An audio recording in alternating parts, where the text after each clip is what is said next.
जय जगन्नाथ।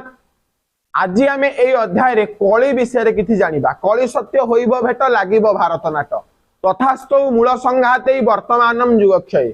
वर्तमान जुगक्षय अवस्था आम कली पाखे आसी पहुंचे। सत्य त्रेता द्वापर कली चारि जुग।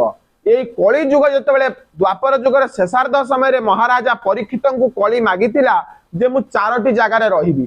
कली अर्थात कौन क हर्षई कारली कली जहाँ आम भितर कलहर दुर्विपाक क दीर्घई कारली जो कली आम भितर अन्य को आस्पर्धा आमर अहंकार गर्व दंभ गारिमा ये जो कली को विनाश करने कलंकी उदय हेबे। कलंकीर अर्थात कौन आम भीतर थिबा कलंक को विनाश करने जो शक्ति कली जुगर शेषार्ध समय कार्यकारी हम से हूँ कलंकी।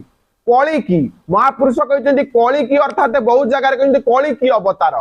कली की अर्थात कलिबा मापिबा। वर्तमान ये जगत भितर जो प्रकार भाया रूपक डिंडिम पिटा चली कलिबा मापिबा निज भितर निजर आत्मचेतना को जागृत करने हूँ कलंकीर शक्ति।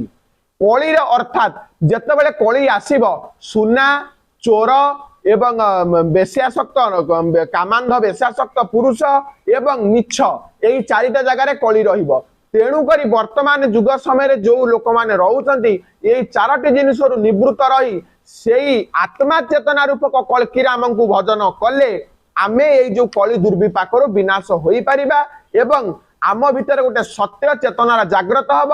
ये जो कली रूपक जो राक्षस मु को मार ये जो कली रूपक राक्षस को मारिया भगवान धरिवे कौन 12 हाथ खंडा 12 बारुणी 12 हाथ खंडा ज्ञान रूपक खड्गरे अहंकार रूपक कलीर विनाश हम एवं सत्यर प्रतिष्ठा हम। जय जगन्नाथ।